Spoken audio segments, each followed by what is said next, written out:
Napakagandang maglakad, malinis ang daan. Tahimik ang paligid, malamig. Kaya, ayan oh, guys. Napakaganda ng umaga. Makulimlim. Napakalinis ng dadaanan mo. Nahugasan siya ng ulan. Ayan guys. Dito lang ako nagpapaikot-ikot. Diyan.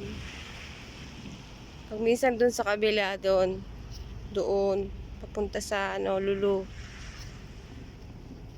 Diyan lang ako nagpapaikot-ikot. Patatlong umaga ko na ito. Although medyo talagang nahihilo pa rin po ako kasi yun ang sabi ng doktor, 15 days na mag-a-adjust yung katawan ko sa mga gamot. Kaya kailangan ko po talagang lakasan ng loob ko kasi pag mahina ang loob mo talagang lalamunin ka ng lalamunin ka ng yung takot ka ba na ganito, baka ganito, matuluyan ka na ganyan. Kasi nung pong time na talagang dinala ako sa ospital, talagang iba talaga yung pakiramdam ko that time.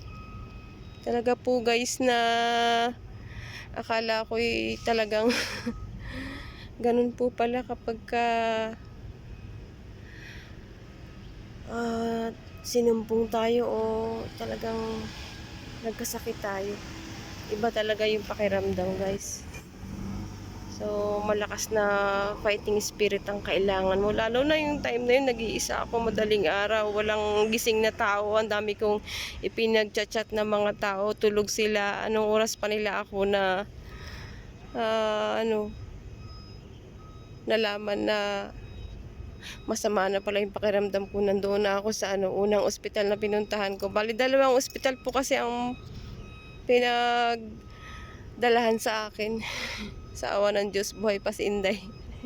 At syempre po, kasabay ng pagkakaroon natin ng sakit na ganito, marami ding nagbago sa sarili, nagiging makakalimutin, madaling mairita, at nalulungkot, syempre dahil nga ako'y nag-iisa.